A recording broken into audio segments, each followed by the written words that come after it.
Alright, we got very sticky industry insight for today. We're going to be discussing the fallout of Valve and by extension Steam's recent announcement regarding any kind of ongoing or future censoring or blocking of titles on the platform. Now, this news is of course a response to some recent issues such as people reporting the game School Shooting Simulator being released on Steam, and that I don't know what was the exact name, the visual novel apocalypse, the hentai apocalypse. I'm sure somebody will be posting that name in chat below or in the comments. But as of this week, Valve announced in a blog post that going forward, their big statement regarding censoring any kind of games or blocking is nothing. They will not do anything outside of a game being considered illegal or trolling. Now, of course, those definitions are very vague for obvious reasons, and this has caused quite a stir among gamers, journalists, and of course, indie developers. As we've talked about before, discoverability is a major issue when it comes to Steam and by extension any digital store. But in my opinion, I think Valve chose the best option, or the path of least resistance. As we've said before, and it needs to be mentioned here, Steam and Valve and by extension Steam, they don't care about developers. They don't. They don't care whether your game is as artistic as Undertale or as, I guess, a reality TV base as something like that pickup artist game from a few months ago. As long as it's making money and as long as the consumers are happy, they could care less. And I know that sounds very mercenary of them, but it is the truth. And as we've seen before on kind of how Steam has grown, it has grown to be an open platform, meaning anything and everything can get on. And this was kind of the evolution from the original version of Steam, which was a heavily, and I do mean heavily, curated platform. We've talked about the horror stories before of you had to know somebody who knows somebody who knew somebody at Valve to get your game on Steam. Or you could just be a AAA company. But the point is, at the end of the day, Valve cares about the money and cares about keeping the consumers happy, which by extension leads to that money.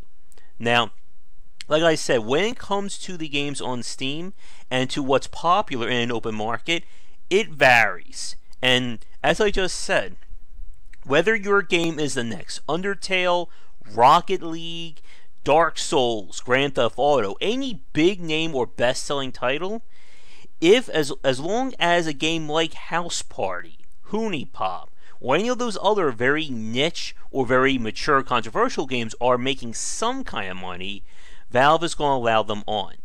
And they're going to basically fall back on the argument of let the free market decide what's popular. Now, with that said though, this has caused quite a few game journalists to write scathing editorials and opinion pieces about this. And one thing that I saw on Twitter that I need to respond to here was several people saying, all Steam is, it takes 30% of your money. No. Anyone who believes that is the only value behind Steam is ignorant. When it comes to Steam and why it became number one, it has to do with the following. It provides a one-stop shop for any PC game or any of the major ones.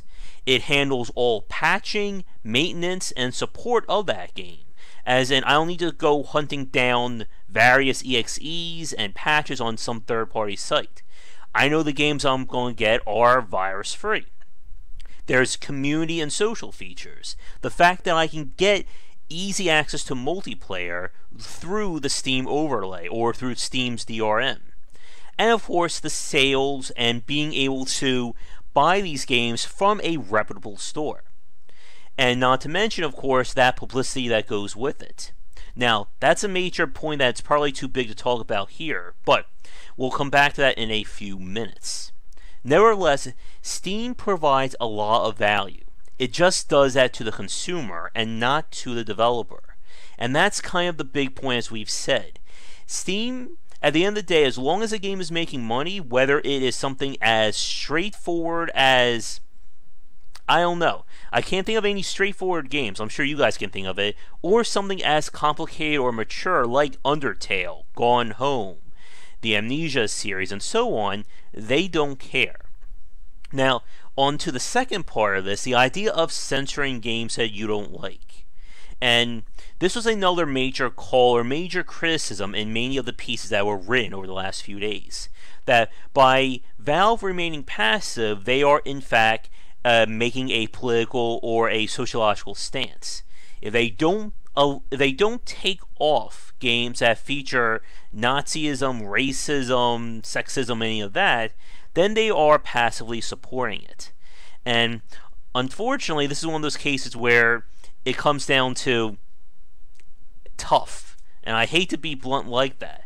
But at the end of the day, as we've said before, I am against any form of censorship. And the point of an open market is that the consumer needs to decide what games they want to play, or by extension, what products they want to buy.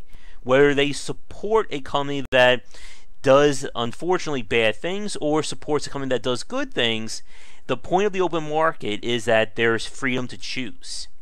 And the big point why a lot of people are against censorship in any way, shape, or form is that censorship only works when it's something that you don't like.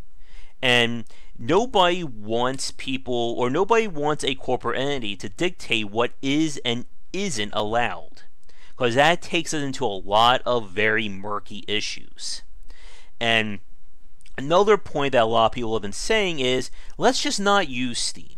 Let's, boycott Steam going forward. Release our games on itch.io or other sites. That's not going to happen. It's not. Let me be perfectly frank with you. Anyone who thinks that they're going to survive as a developer by purposely cutting off Steam is not going to do it. This would be akin to saying, I'm going to boycott air travel, and going forward, I will only travel via car, boat, or train. It's not going to happen. Not in today's world, and not by the fact that Steam has become the dominant force. And we've said this before, and it's another time for another bit of a harsh truth. Steam has kind of become the quote-unquote devil's bargain. We know they're not perfect. We know they do make mistakes, and we know that for every Undertale, Renowned Explorers, XCOM, or any other major game that's on there, there's going to be less quality games, such as, again, watch any of our weird game segments on our Game Wisdom live shows, and you know what we're talking about. But the point is, and this is one that a lot of older developers have brought up, any bad that comes from Steam having these games on there or not doing any kind of censoring or content control is still infinitely better than what it was like 15, 20 years ago. And this is why many people were arguing with older developers like Jeff Vogue, Cliff Harris, I'm sure a few other ones, who are perfectly fine with this ruling. Because they remember, or they've done it before, of what it means to sell games completely on your own without having that storefront of Steam to bring people to it. And it is not a good time, and that's probably a topic too big even to get into in a later time of this video. But the point is, nobody who lived through the last 15, 20 years of making and selling games wants to go back to a time without Steam or without a dominant storefront like it. And that goes back to a point we were just saying a few minutes ago. Steam is not your friend, and Steam is not your marketer. This is the double-edged sword of having a free market. The cream will rise to the top no matter how many school shooting simulators, visual novel hentai games, those very weird, like 50-cent titles that we see pop up from time to time, or should I say on a day-to-day basis. Games like The Darkest Dungeon, like Raft, like Rocket, what was it? I always forget it. Rocket, oh crap. I can't remember the name of it. I own it too. I need to have a better memory, I think. Rocket League. There we go. Rocket League. These games that succeed and become these massive hits, they're going to do it as not by the use of Steam. Steam helps, yes, but at the end of the day, these games are going to succeed. And as we've talked about before, there is a lot more that comes, or that it is about succeeding when it comes to being an indie game developer than just making your game. Steam is not designed to be a marketing platform for you. It's designed to show games to the consumers. And if your game does well enough to succeed, then it's going to be shown to more people. And this is why there's that issue of discoverability. But at the end of the day, you should be doing more as a developer than just relying on Steam to sell your title, or the iOS store, or Humble, or GOG, or itch.io, and so on. Now, we've spent the last just about 10.5 minutes discussing this, as by saying that I'm fine with Steam's ruling and that that's fine. But there's still one part that I don't agree with, and that is having no quality control whatsoever. And I was talking about this on our Discord channel. Quality control is not the same as censorship. I know Valve once seemed to be kind of like that, like a community market, or that stand, or that free open lot that you can just put up your goods and sell them like that. But you still need someone to be making sure that people are actually bringing in stuff that is good, that can actually be sold. It's not like a supermarket going, yeah, here you go, just put all your stuff on whatever, I don't care. That's not supposed to be. And I do feel that there needs to be some kind of vetting. No matter how painful it may be, no matter how many good games that may unfortunately get caught in the crossfire, at the end of the day, there has to be some line to keep games, or keep some level of quality to the games that are being on Steam. I talked about this before, I think this was about a year ago, but there should be some basic standards, such as everything in your game must include original assets. Again, just copying or stealing assets from a store like Unity or Unreal, that doesn't really help you make a quality game. Your game should actually work. I know that should be a standard here, but if you release your game on Steam and the EXE doesn't work, or you know that there's a game crashing bug in it, it shouldn't be on there to begin with. And there should be ways of taking games off if they don't sell. That's the ultimate point of any storefront, whether it is a big box store or a communal lot. If your product doesn't sell, you get rid of it and you bring in something else that does. It's very simple. Like I said this before, if your game can't sell 100 copies in, let's say, 6 months, I don't care how good it is, it doesn't belong on Steam. And I know that's being very mean, but that's the truth. If you can't do the job to sell your own game, you cannot rely on Steam to do it for you. And here's the funny thing.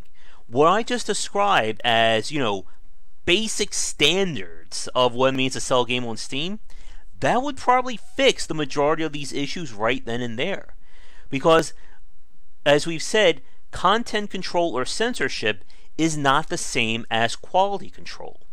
And that is something that Valve should be doing. And I'll keep saying that until, who knows, when that mythical meteor strikes Steam, or strikes Valve's headquarters and Steam goes out of business. But the point is, censorship never works. And no matter how disgusting the games are, no matter how much you oppose them, unfortunately, when we talk about an open market, they have to be allowed on there. Because the alternative of letting someone else decide what you can and can't consume is always going to be worse than having those, those rotten apples in the bunch. But this is a topic that, again, is going to probably play out over the next few weeks, or probably into the end of this year. And it's not one that gets any easier. Like I said, while censorship is not the solution, there still has to be, some kind of guard at the gate, I guess, in a matter of speaking. Just to make sure that people are selling products that are actually going to sell, and that they won't, kill somebody if they consume them. Or in this case, break their computer, or just not even work. But, again, I think that Valve took the path of least resistance when it comes to this. It's not the answer everybody wanted to hear, but it's the safest, and I guess, as we can probably say most non-committal answer they could have given. Because if they try to play favorites, that leads to a lot more trouble and a lot more red tape they're going to deal with, which, as we've said before, Valve doesn't want to do that. And while it may seem like they are just sitting there counting their money, they are still trying to provide an open platform. And while it can certainly be better, it could also be far worse. But thank you so much for watching today's Industry Insight. Be sure to check back for daily discussions here and on Game Wisdom, where we examine the art and science of games. And if you'd like me to cover something else in the future, please don't hesitate to leave a comment. But until next time, have a great night. Before we get to the credits, just want to give a quick shout out to the fans and supporters over on patreon.com/gwbicer. Thank you so much for watching this video. If you enjoyed it, be sure to like and subscribe to the channel. Check back around 10 Eastern for regular streaming. If you'd like to suggest games for me to cover or topics to talk about, let me know in the comments below. For a collection of my writings as well as weekly podcasts on design, check out game-wisdom.com. To support the Game Wisdom Patreon, you can find us on there on patreon.com/gwbicer. $1 will get you into our private Discord channel where we talk game topics and more. $5 will get you voting privileges for any major event, including the Saturday Night Grab Bag, Patreon-funded goals, and more. Thanks again for watching, and I hope you enjoy more videos here on the Game Wisdom YouTube channel.